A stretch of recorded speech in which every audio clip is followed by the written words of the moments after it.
오늘 여러분과 함께 악한 영의 계략과 공격에 준비하라, 오늘 준비하라 시리즈의 첫 번째 말씀을, 오늘 성경 말씀을 중심으로 함께 은혜 나누길 바랍니다. 사랑하는 성도 여러분, 우리 각 가정에서 예배드리는 모든 분들, 우리 카페 옆에 있는 가족들과 함께 인사합시다. 할렐루야, 할렐루야. 반갑습니다. 반갑습니다. 한 주간 동안도 주님의 은혜로 풍성한 여러분의 가정에서의 삶이 이루어진 줄 믿습니다. 자, 여러분, 우리가 고백하는 하나님, 그분은 어떤 분이신가요? 우리가 한번 살펴볼까요? 제가 하는 믿음의 고백이 맞다면 여러분 아멘, 가정에서도 아멘 하시길 바랍니다. 우리가 믿는 하나님은 선하신 하나님이십니다.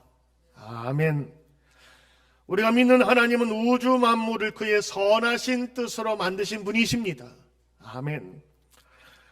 우리가 믿는 하나님은 그분의 형상을 닮은 사람을 창조하시고 우리 가운데 그분의 생기를 넣어주신 분이십니다.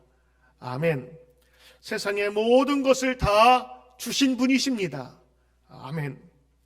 우리가 죄인이라 할지라도 구원하시기 위해 끝까지 자신의 독생자의 아들을 우리에게 생명까지 주신 분이십니다. 아멘. 여러분이 마스크를 쓰고 계셔서 지금 아멘을 하는지 안 하는지 제가 알아볼 방법이 없습니다. 그러나 오늘 이렇게 함께 나눈 이 믿음의 고백은 우리 성도들이 하나도 빠짐없이 고백하고 사랑하는 믿음의 고백인 줄로 믿습니다. 그렇습니다. 하나님은 이 세상을 믿음으로 그리고 사랑으로 창조하셨습니다. 선하고 복되며 기쁨이 있도록 창조하셨습니다. 에덴 동산이 그러했습니다. 그 이름도 에덴 동산인데 그곳은 바로 하나님의 창조의 기쁨과 조화가 넘치는 곳이었습니다. 아담과 이브는 바로 여기에서 살기 시작했습니다. 에덴의 뜻은 무엇입니까? 그것은 기쁨이라고 하는 뜻입니다. 즐거워서 입을 크게 벌리라고 하는 그 히브리어 어원을 가지고 있습니다. 기쁨의 땅, 에덴의 땅은 하나님과 함께 머물던 곳이었습니다. 하나님과 교제하고 하나님의 말씀을 들을 수 있는 곳이었습니다. 그래서 그곳은 기쁨이 있는 땅이었습니다. 그러나 여러분이 보시면 창세기 이야기가 나오는 그 앞부분에 이 기쁨의 동산이 파괴되어 버립니다. 그들은 에덴 동산에서 쫓겨나게 됩니다. 그 이유가 무엇입니까? 악한 사탄이, 악한 영이, 간교한 세력이 에덴의 기쁨을 파괴해 버렸습니다. 이 간교한 사탄의 역사는 에덴 동산에만 나온 이야기가 아니라 성경에서 주고자 하는 바는 지금도 이 사탄의 유혹은 계속되고 있는 것입니다. 성경은 먼 옛날 쓰여진 고고학 책이 아니라 지금도 벌어지고 있는 하나님과 사탄의 전투와 전쟁, 계속되는 이 역사를 우리에게 알려주는 하나님의 계시의 말씀인 것입니다. 그래서 여러분 성경을 읽고 성경의 은혜를 받기 시작할 때는 옛날에 있었던 사람들의 역사가 아닌 지금의 하나님의 말씀, 어쩌면 그때의 에덴 동산에서 이브와 하와 그리고 아담을 유혹했던 그 유혹과 그 사탄의 계략이 지금도 얼마나 똑같은지를 알게 될 때에 우리는 그 말씀에 다시 한번 진위성을 볼 수가 있는 것입니다. 지금도 사탄의 역사는 계속됩니다. 하나님의 백성을 하나님으로부터 떨어뜨려 버리고 수많은 방법을 사용하게 합니다. 회개하고 복음을 믿는 모든 사람에게 세워진 하나님 나라가 우리에게는 있습니다. 이 내적인 천국은 다름이 아니라 오늘 저와 여러분이 함께 읽으신 로마서 14장 17절의 말씀입니다. 하나님의 나라는 먹는 것과 마시는 것이 아니요 오직 성령 안에 있는 의와 평강과 희락이니라. 그러므로 하나님 나라 가운데 거하는 백성의 이 내면에는 의와 평강과 기쁨이 있어야 하는 것입니다. 예수 그리스도 그 중심에 있는 사람들은 이제 막 태어난 성도이든 아니면 믿음을 가진 사람이든 예수님을 믿을 때부터 이런 내적인 천국에 참여할 수가 있는 것입니다. 이건 하나님의 약속인 것입니다. 하늘에서 이루어진 것 같이 이 땅에 우리의 모든 말과 행동에서 하나님의 복된 뜻이 나타나고 모든 대화를 소금으로 맛을 냄과 같이 하고, 그리고 모든 만남들이 피차에 은혜를 끼치고 무엇을 마시든 먹든 하나님의 영광을 위하여 할 수 있는 때가 분명히 오게 될 것이라고 하는 거짓 없으신 하나님의 약속을 우리는 믿는 것입니다. 그런데 말입니다, 하나님의 뜻에 반대해서 이 사탄, 악한 영, 이 마귀의 플랜이 있습니다. 그분이 우리 안에서 만드신 이 위대한 사랑과 기쁨의 약속을 파괴하는 것, 그리고 적어도 그 약속이 융성해지지 못하도록 방해하는 것이 바로 이 악한 영의 계책인 것입니다. 사탄의 간교한 계책을 오늘 여러분에게 소개할까 합니다.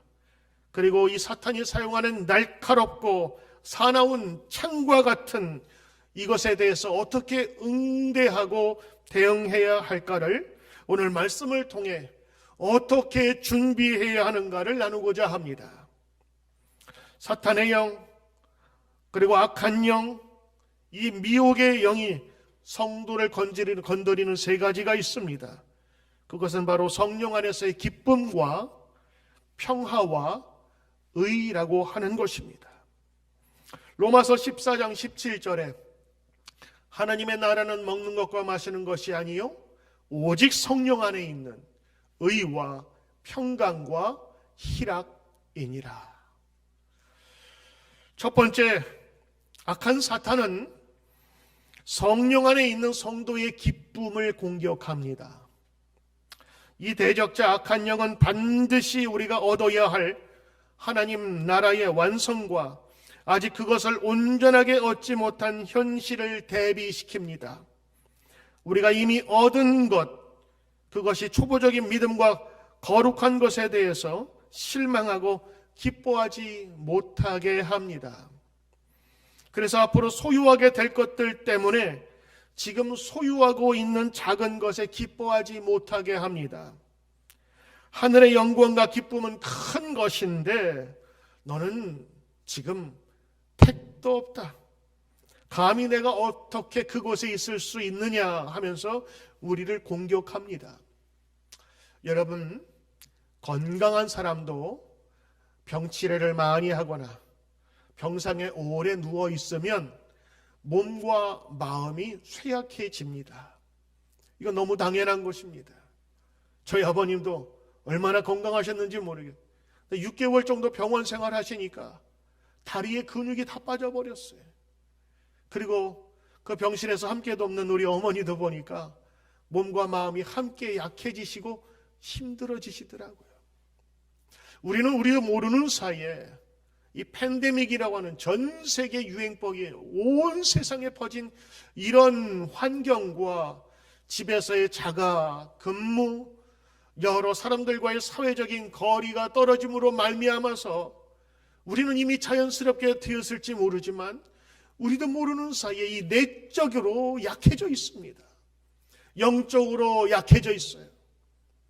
이제 5월이면 6월 6일까지 아마 이 팬데믹이 끝나고 정상적인 생활로 돌아갈 것이라고 지금 기대는 하고 있습니다만, 만약 우리가 이런 약해진 마음으로 다시 사회와 그리고 또 다른 모습으로 시작할 때는 예전과는 분명히 다를 것입니다. 우리는 이 사실을 기억하고 하나님의 말씀으로 주는 소망과 위안과 평화와 기쁨으로 다시 한번 새로운 시작을 할 수 있도록 준비하여야 할 것입니다. 우리의 나약하고 실수하고 부정적으로 잃어버린 현실 속에서 때로는 우리는 낙심합니다. 이미 우리는 많은 것을 잃어버렸습니다. 이제 그것을 다시 한번 찾아야 하는 것입니다. 여러분, 자동차도 오래 안 쓰면 여러분 고장 납니다. 그래서 수시로 여행을 가거나 차를 오래 둘 경우에는 아는 지인에게 수시로 다시 한번 엔진을 돌려서 그 안에 있는 모든 것들이 움직이게 만드는 것이, 강철로 만든 자동차도 오래 안 쓰면 부식되고 재기능을 하지 못합니다. 사람이 얼마나 연약합니까? 오늘 우리가 준비하여 하나님의 말씀 가운데 있지 아니하면 우리도 모르는 사이에 녹슨 우리의 영혼과 마음으로 시작을 하게 된다면 우리의 모든 관계는 쉽지 않게 될 것입니다. 그래서 우리는 이 마귀 사탄의 기쁨을 공격하는 그것을 알고 준비해야 하는 것입니다. 오늘 마귀 사탄은 우리의 미래의 소망에 대한 기대, 이것을 공격합니다. 왜냐하면 우리가 받을 것이 너무 크고 위대한 것인데 지금 우리의 있는 모습 속을 보면 서로 대조하고 비교하면서 우리의 나약한 모습을 보면서 나약하게 되는 것이지요. 우리의 자신의 부정을 깊이 인식하게 됨으로 말미암아 우리의 기쁨을 빼앗아가 버립니다. 그러나 여러분, 오히려 이 하나님의 완전하고 그리고 분명한 거룩에 대한 열망이 더할수록 오늘 우리가 겪는 이런 낙심과 그리고 근심은 때로는 우리를 다시 살릴 수 있음을 기억해야 합니다. 오늘 이 사탄의 첫 번째 공략은 우리 믿는 사람들 가운데 기쁨을 빼앗는 것입니다. 실제로 여러분, 우리 2달간의 이런 상태를 지켜보면서 많은 사람들이 기쁨을 잃어버렸어요. 웃음을 잃어버렸어요. 각 가정에서도 보니까 서로의 긴장감이 더욱더 높아지고 있어요. 두 번째, 사탄은 우리가 현재 누리는 하나님과의 평화도 공격하게 만듭니다. 여러분, 가정에서 예배드리니까 편하시긴 하시지요. 그런데 그 편함이 오히려 우리에게 독이 될 수 있습니다. 사탄은 이야기합니다. 하나님은 거룩하고 너는 부정한데 과연 내가 하나님을 볼 수 있는 자격이 있느냐? 우리가 열심히 예배드리고 기도할 때는 그런 마음이 별로 들지 않아요. 그러나 무언가 하나님과 멀리 떨어져 있다고 생각하는 그 순간 사탄은 우리를 공격합니다. 우리의 관계가 깨어지는 것입니다. 이런 질문 앞에서 우리는 불안해하지요. 과연 나의 믿음은 순수하고 하나님과의 관계는 계속 유지될 수 있는 것인가? 우리는 믿음만이 아니라 우리의 공로와 행위로 혹은 하나님의 의를 행함으로 평화를 찾고자 노력을 하는데, 여러분, 진정한 하나님과의 평화는 하나님의 약속에서부터 시작하는 것입니다. 내가 무엇을 하려고 하는 그 순간에 우리는 율법주의에 빠지게 되고 철저한 죄 가운데 있음을 알지 못하며 그리고 하나님과 진정한 평화를 누리지 못하는 것입니다. 사탄은 우리가 누리고 있는 평화만이 아니라 그 믿음의 터전인 뿌리까지 흔들어 놓으려고 하는 것입니다. 세 번째, 이 사탄은 우리의 믿음과 의를 공격합니다. 사탄은 이렇게 얘기합니다. 나무를 보면 열매를 안다. 너 안에 하나님의 의로운 열매가 있는가? 예전 같지 않게 우리가 집에서 예배드리고 그리고 집에 나가는 것도 주저주저 하는 우리의 그 모습들을 바라보면서 때로는 이런 생각을 하게 됩니다. 너의 믿음도 이거밖에 되지 않느냐는 그런 유혹들이 우리 가운데 계속 느껴지게 되는 것이지요. 평소 건강할 때는 슬겨 들어도 괜찮습니다만 어느 때에는 이것들이 탁 귀에 거슬릴 때가 있어요. 저에게도 이런 수많은 내면의 그런 유혹들이 계속 오게 되고 그리고 그런 갈등들이 있게 됩니다. 내 죄가 사함받았다고 하나님의 말씀해 준 적이 있는가? 내가 죄를 용서받은 것이 분명한가? 내가 믿음의 고백을 한 사람이 맞는 것인가? 내가 이렇게 자그마한 일에 대해서 분노하고 하나님의 일을 이루지 못하는 내가 과연 목사가 맞는가? 내가 과연 성도가 맞는가? 특히 믿음의 길에 들어선 분들, 그리고 하나님의 이름으로 하나님의 영광 가운데 살고자 하는 분일수록 이러한 공격을 많이 받게 되는 것입니다. 사탄이 기쁨을 깨뜨리려고 하는 이유, 하나님께서 이 하나님과의 평화를 부수려고 하는 이유, 그리고 믿음을 도둑질하기 위한 이유는 분명합니다. 바로 그것은 우리의 하나님 앞에서의 거룩함을 깨기 위함입니다. 성령 안에서의 기쁨이 모든 거룩한 기질을 촉진시키는 수단이며 믿는 자의 영혼 속에서 일하기 위한 하나님이 선택하신 도구란 것을 마귀는 너무도 잘 알고 있습니다. 그래서 우리 가운데 있는 이 세 가지를 빼앗으려고 하는 거예요. 기쁨을 빼앗고 하나님과의 관계를 빼앗고 그리고 우리 가운데 있는 믿음을 빼앗길 원하는 것입니다. 사실 여러분 그것만 빼앗으면 성도는 능력이 없이 그리고 믿음이 없이 행하게 되는 것입니다. 여러분 오늘 하나님께서 주시는 기쁨이 있습니다. 이것은 빼앗기지 말아야 합니다. 왜냐하면 이 기쁨은 우리로 하여금 힘들지 않게 주님께 나아갈 수 있으며 우리가 영원한 천국에서 얻을 기쁨을 우리는 지금 연습하고 있는 것입니다. 여러분 이런 말이 있습니다. 재주가 많은 사람은 숙련되어 잘하는 사람을 이길 수 없답니다. 그런데 아무리 일 잘하는 사람이라도 즐겁게 하는 자를 이길 수 없다 그래요. 즐거우니 자기 모든 수고와 노력과 애씀이 수고롭지 않게 되는 것이지요. 사탄은 우리에게서 이런 즐거움을, 기쁨을 빼앗으려고 합니다. 여러분 기쁨만 빼앗으면 자동차가 마치 엔진을 걸고 지금 엔진이 돌고 있는데 악셀을 밟지 않는 것과 똑같은 거예요. 엔진은 돌고 있는데 앞으로 갈 수가 없는 거예요. 믿음 생활도 시시해지고 기도 생활도 시시해지고 예배도 시시해 보이고 기쁨이 없습니다. 기쁨이 없으면 감사 또한 없습니다. 어떤 분이 그러시더라고요. 나이 들미에 있어서 내가 나이 들었다고 하는 증거가 뭔지 알겠다 그러시더니 뭡니까 그랬더니 다 시시해야 돼. 여행 가는 것도 시시하고 뭐 만다는 것도 시시하고 먹는 것도 시시하고 모든 하는 일이 시시하고 재미가 없어요. 그러다 보니까 어디 가는 것도 귀찮고 사람 많은 것도 귀찮고 여러분 젊음은 무슨 일이 있어서 호기심과 기쁨을 누리는 것인데 여러분 우리는 나이가 들었어도 이러한 영적인 기쁨은 빼앗기지 말아야 될 줄 믿습니다. 거룩함에 가까이 갈 때마다 느끼는 이 기쁨을 우리는 가져야 되는 것입니다.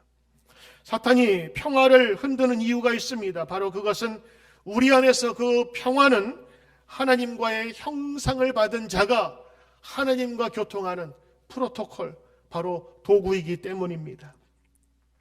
영혼의 평안함을 우리 느낄 수가 있어요.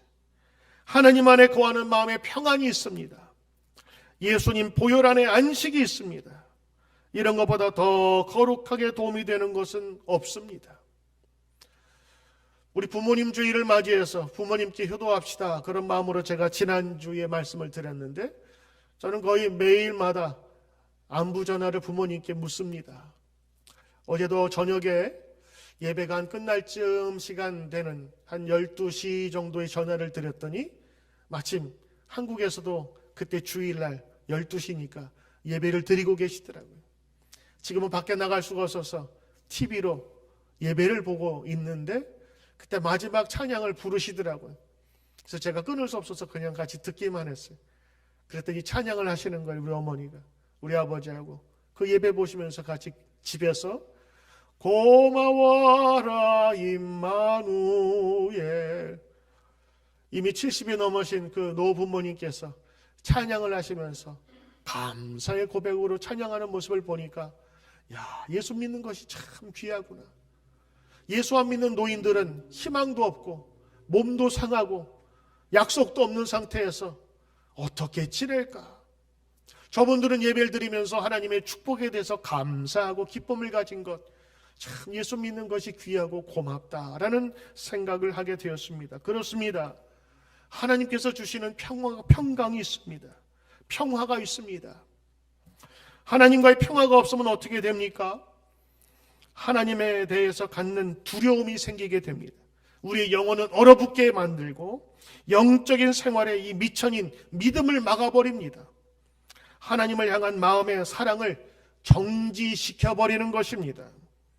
이런 의심은 영혼을 더럽히게 됩니다. 이런 의심들은 믿음이 주는 확신이 아니라 두려움과 의심이 커지는 것에 비료해서 우리의 거룩은 더욱더 없어지고 마는 것입니다. 결과적으로 이 믿음을 파괴하는 것은 바로 하나님에 대한 사랑과 하나님께 받은 소망과 확신을 바로 다 송두리째 없어버립니다. 믿음이 없다면 예수 그리스도가 나를 위해서 사랑해 주시고 자신을 주셨고 그로 말미암아서 하나님께서 나 같은 죄인에게 자비를 베푸셨다는 확신과 믿음이 없다면 우리가 하나님을 사랑하는 것은 불가능하고 따라서 이웃을 사랑할 수 없는 것입니다. 그래서 사탄은 이 믿음을 없애려 하여 하나님에 대한 평강과 기쁨과 믿음의 의를 다 막아버리는 것입니다.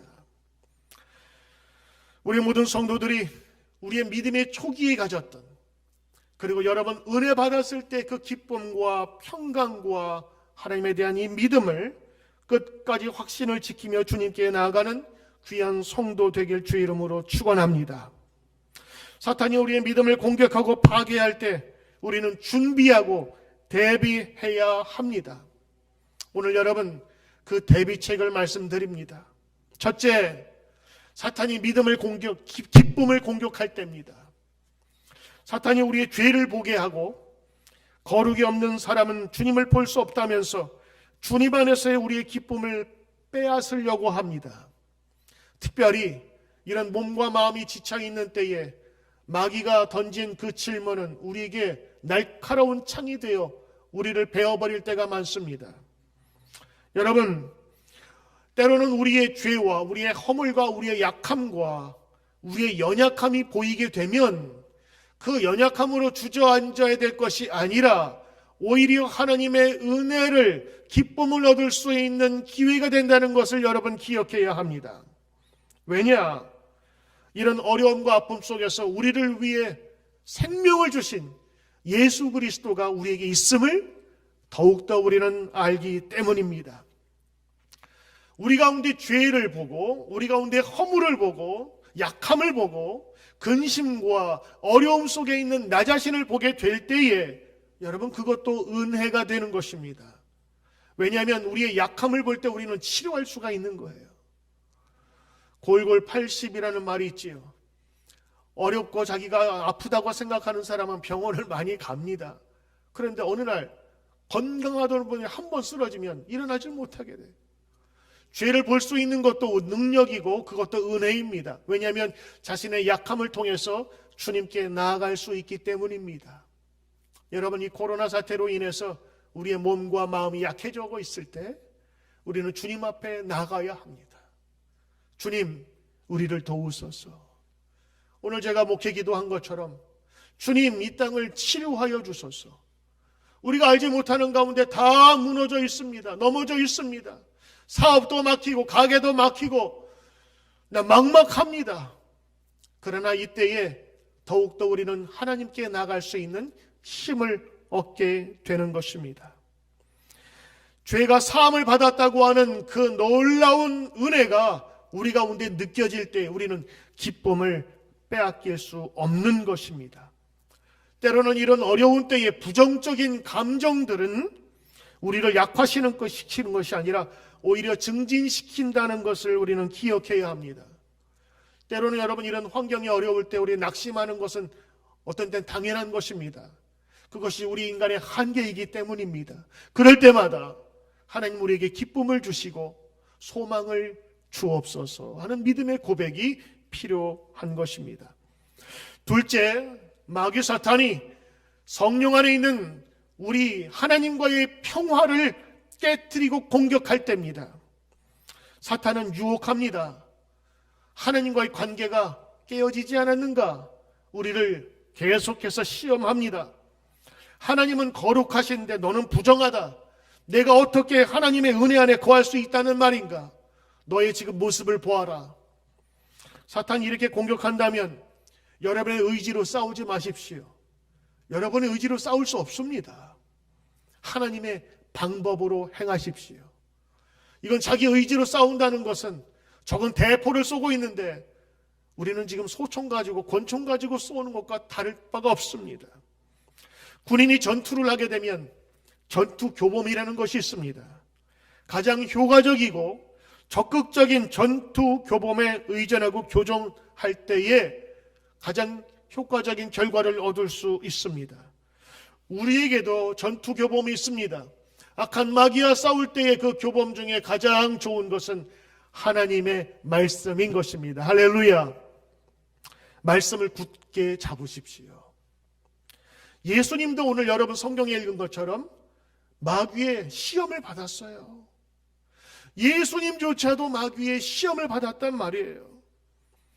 광야에서 사탄의 유혹을 당하면서 예수님을 의심하게 만듭니다. The Last Days in the Desert라고 하는, 한국의 번호로는 광야에서의 40일이라고 하는 영화가 한 5년 전에 나왔습니다. 헐리우드에서 만든 그런 영화예요. 넓은 광야에서 시험당하는 예수님의 이야기가 나옵니다. 그런데 그 영화에서 초점을 맞춘 거는 인간적인 예수님에 대한 고뇌를 드린 거예요.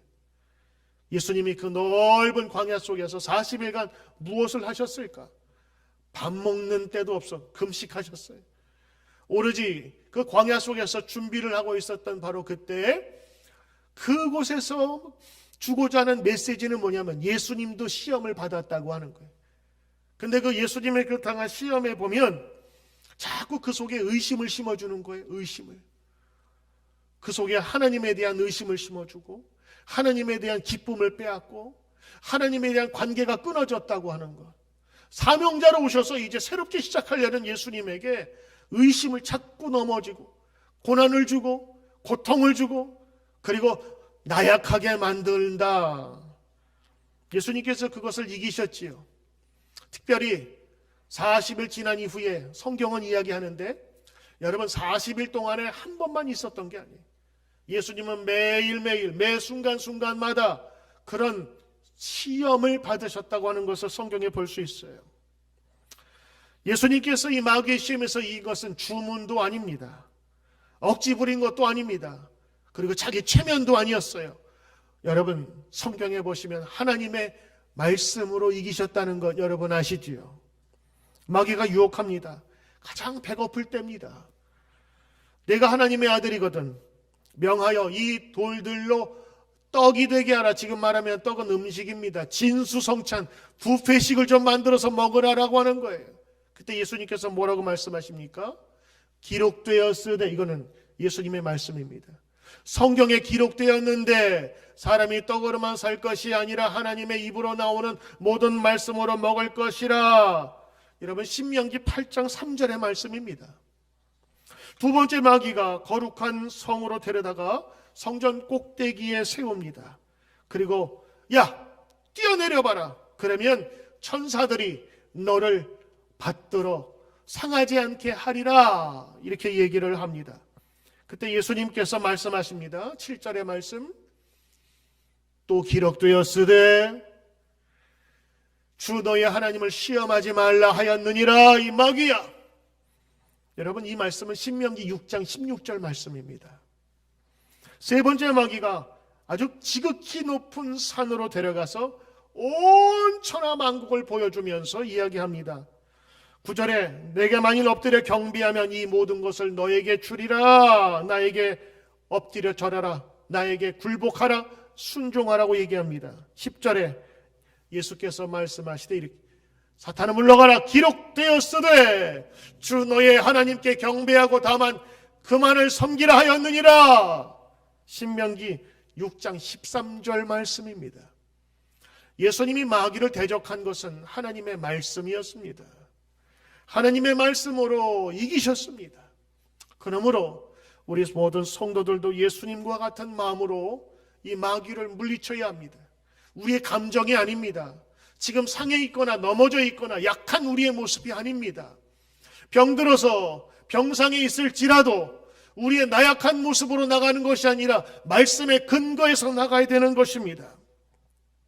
예수님의 마귀 사탄의 시험을 이긴 것은 몸부림이 아니라 인간의 의지가 아니라 마술과 주문이 아니라 하나님의 말씀이셨습니다. 그 말씀이 우리 가운데 있음을 우리는 기억해야 되는, 그래서 우리는 예배드립니다. 말씀을 듣습니다. 그리고 성경을 읽는 것입니다. 종교개혁을 한 마틴 루터가 종교개혁의 5가지 원칙을 세웠습니다. 이것이 바로 Five Solas라고 하는 것인데, 라틴어로 로마 가톨릭 교회의 가르침에 반대한 개신교의 기본적인 믿음 체계를 상징적으로 나타납니다. 5개는 이러합니다. 솔라 스크립트라, 오직 성경. 솔루스 크리스투스, 오직 예수 그리스도. 솔라 그라티아, 오직 은혜. 솔라 피데, 오직 믿음. 솔리 데우 글로리아, 오직 하나님께 영광. 이 5가지, 바로 이것이 종교개혁 시대 때 오직 하나님의 말씀과 예수 그리스도와 믿음으로 하나님의 은혜로 하나님께 영광 돌리는 삶이 우리 성도의 모습이라고 하는 외침이었습니다. 우리는 성경 말씀을 굳게 잡아야 합니다. 마귀가 우리를 공격할 때 우리에게 확신을 주는 말씀이 있습니다. 제가 여러분에게 3개를 소개합니다. 빌립보서 3장 9절에 있는 말씀입니다. 그 안에 발견대로 하미니 내가 가진 의는 율법에서 난 것이 아니라 오직 그리스도를 믿음으로 말미암은 것이니 곧 믿음으로 하나님께로부터 난 의라. 디도서 3장 5절 내가 가진 의는 율법에서 난 것이 아니요 오직 그리스도를 믿음으로 말미암은 것이니 곧 믿음으로 하나님께 난 의라. 로마서 3장 24절 그리스도 예수 안에 있는 성령으로 말미암아 하나님의 은혜로 값없이 의롭다 하심을 얻은 자가 되었느니라. 존재에 관한 문제입니다. 내가 지금 있는 상황에 대한 내 감정이 아니라 하나님께로부터 약속에 선 사람이라고 하는 것입니다. 여러분, 3번째 약한 영이 우리의 믿음을 공격할 때입니다.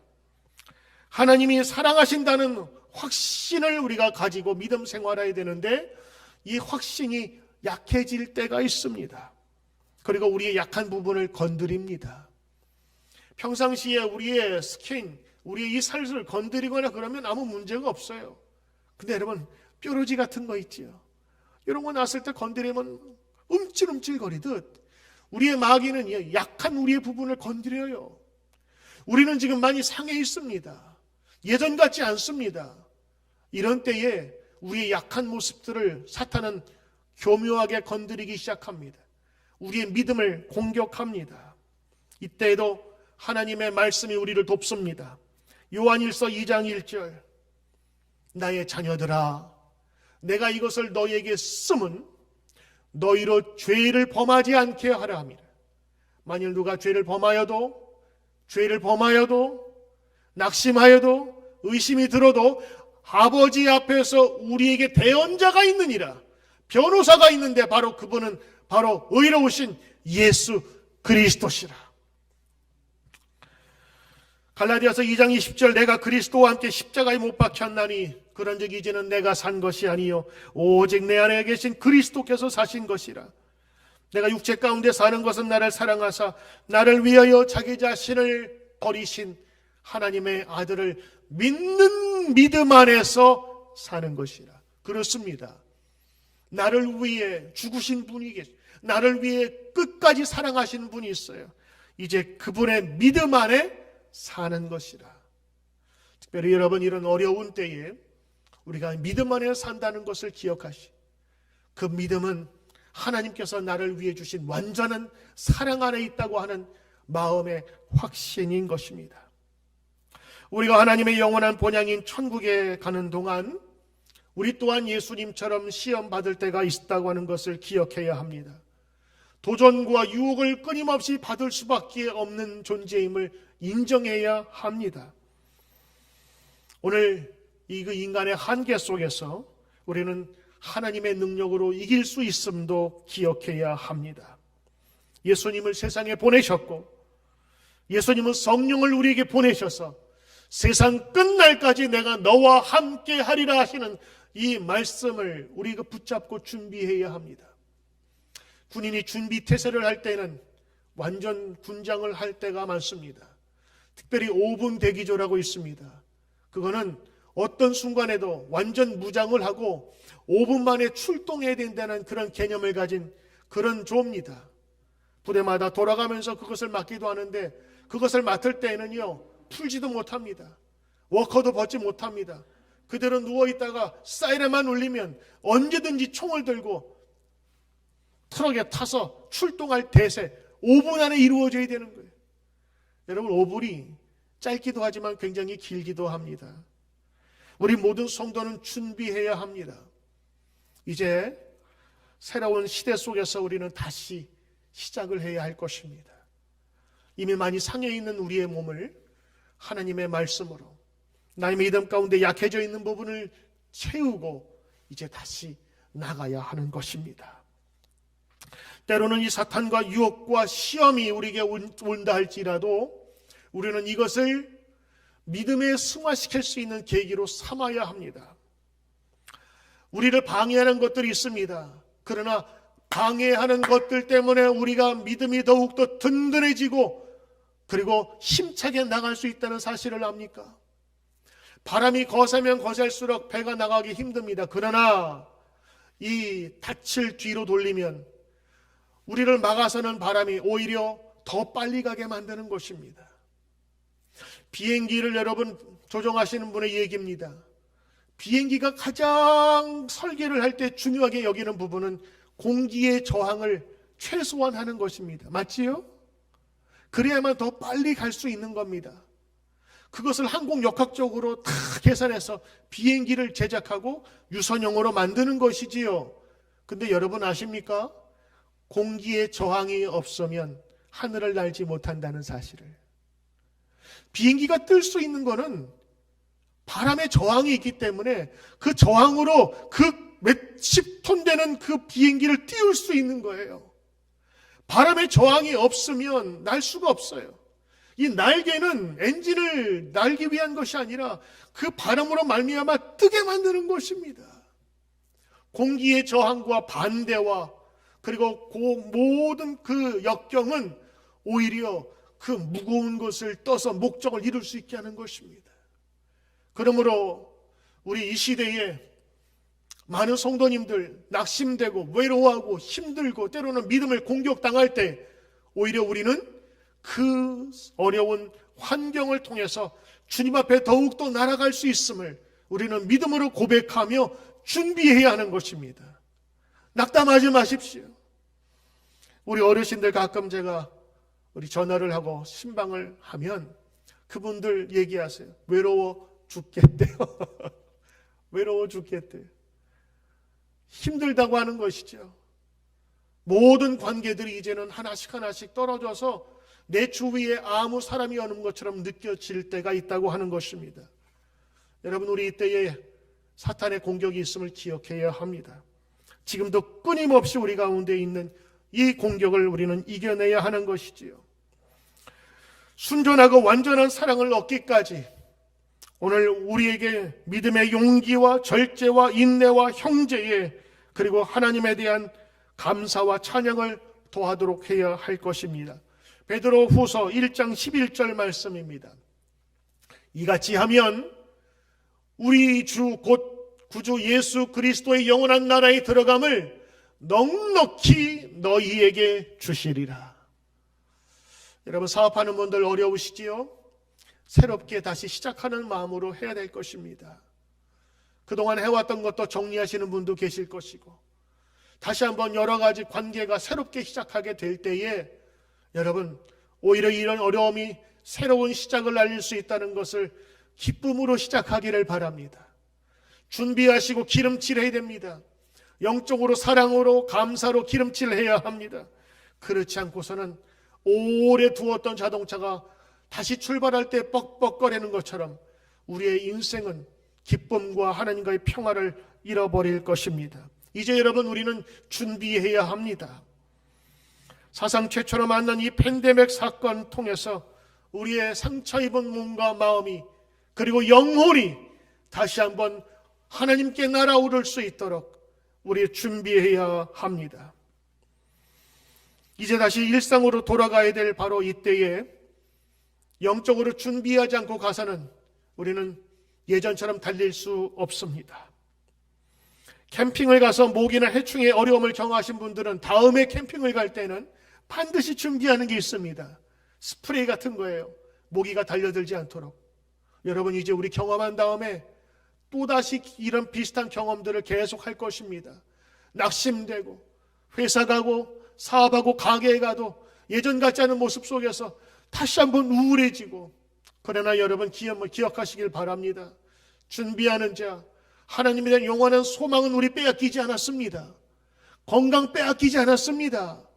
이것을 통해서 우리 가족들이 함께 있었죠. 우리 김효태 권사님 가정을 제가 통화를 해보니까 그동안 가족들이 이렇게 멀리 떨어져서 있었잖아요.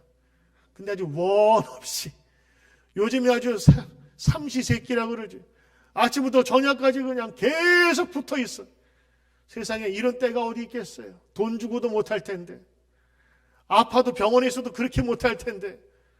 여러분, 우리 가운데 이런 부족한 부분을 다시 한번 기억하면서 감사로 선순환으로 돌려야 하는 것입니다. 이제 새로운 준비를 하며 출발합시다. 선하신 하나님에 대한 믿음과 기대를 저버리지 맙시다.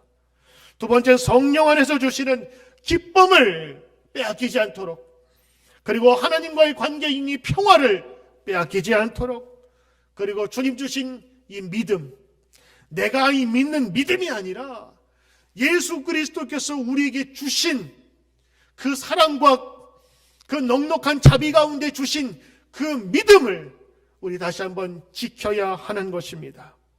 이 믿음으로 준비하는 성도만이 영적으로 다시 한번 하나님께 나갈 수 있음을 믿으며, 오늘도 예배드리는 가운데 하나님의 큰 능력이 저와 모든 성도 가운데 있기를 주의 이름으로 축원합니다. 기도하겠습니다. 주님, 준비하게 하소서. 하나님 말씀으로 준비하게 하소서. 하나님과의 기쁨과 의와 평화를 빼앗기지 않게 하소서. 오늘도 준비하는 가운데 하나님께 더욱더 멋지게 날 수 있는 성도 되기를 원하오며 예수님의 이름으로 기도드리옵나이다. 아멘.